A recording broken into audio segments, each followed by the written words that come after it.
నమస్తే, welcome to our show. మన ఛానల్లో పొలిటికల్ ఎనాలిసిస్ నడుస్తుందండి. నాకు కూడా చాలా హీట్ అనిపిస్తుంది.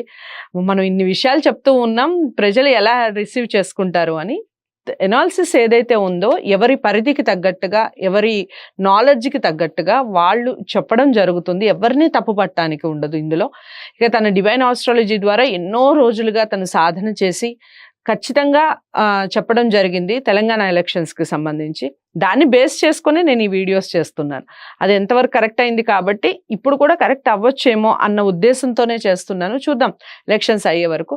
ఇక తదుపరి వీడియో చేయబోతున్నాను విజయవాడకి సంబంధించి. విజయవాడలో ఎవరు గెలుస్తారు, పార్లమెంట్ స్థానం ఎవరు గెలుస్తారు, నియోజకవర్గాల వారీగా ఎవరికి ఎక్కువ స్థానాలు వచ్చే అవకాశం ఉంది, ఎమ్మెల్యే స్థానాలు, ఈ విషయాలు ఉదయ్ భాస్కర్ గారి మాటల్లో తెలుసుకుందాం. నమస్కారం అండి. నమస్తే భాస్కర్ గారు, చెప్పండి, విజయవాడకి సంబంధించి రిజల్ట్స్ ఏ విధంగా ఉంటున్నాయి, పార్లమెంట్ స్థానం ఎవరి ఖాతాలో పడబోతోంది, అలాగే వైసీపీ కూటమి ఎన్ని స్థానాలు గెలుస్తాయి, అసెంబ్లీ స్థానం? విజయవాడ పార్లమెంటు కేశినేని నాని గారు 27,000 ఓట్లు మెజారిటీతో వాళ్ళ తమ్ముడి మీద గెలుస్తారమ్మా. సో విజయవాడ పార్లమెంట్ లో ఇంకా ఒకటి తిరువూరు ఎస్సీ కాన్స్టిట్యున్సీ 2,200 ఓట్లు పైచిలుకుతో వైసీపీ గెలిచే అవకాశాలు ఉన్నాయి.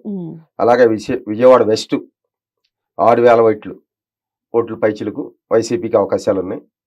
ఇంకా విజయవాడ సెంట్రల్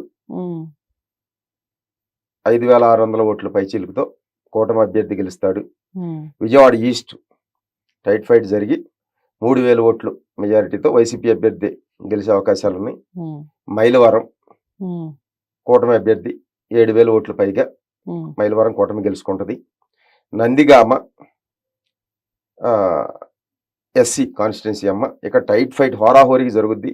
ఒక 1,500 ఓట్లతో ఎస్సీ అభ్యర్థి వైసీపీ అభ్యర్థి గెలిచే అవకాశాలు ఉన్నాయి.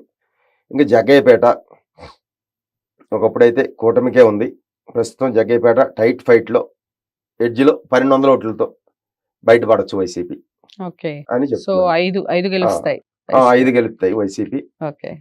ఇది వరకు 4-3 కూటమికి, అది వైసీపీకి 4 కూటమి 3. ఇప్పుడు ప్రజెంట్ ఈ రోజు సిచ్యువేషన్ కి అయితే 5 వైసీపీ 2 కూటమికి కనపడుతుంది.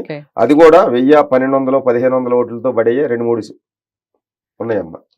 అది ఇది అటు ఏదైనా జరగవచ్చు. విజయవాడ పార్లమెంట్ కేశినేని నాని గారు మళ్ళీ ఎంపీగా గెలుస్తారు. రైట్.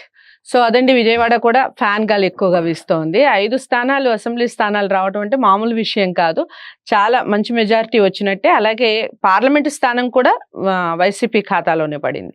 సో ఎంతవరకు కరెక్ట్, మీరు ఎంతవరకు ఏకీభవిస్తున్నారు ఈ విషయంతో తప్పకుండా కామెంట్ బాక్స్లో తెలియచేస్తూ, ఇక తదుపరి వీడియో మీ అందరికీ చేరువ అవ్వాలి అని కోరుకుంటున్నాను. ఈ వీడియోని అందరూ లైక్ చేసి షేర్ చేయండి, ఛానల్ని సబ్స్క్రైబ్ చేసుకోండి. నమస్తే.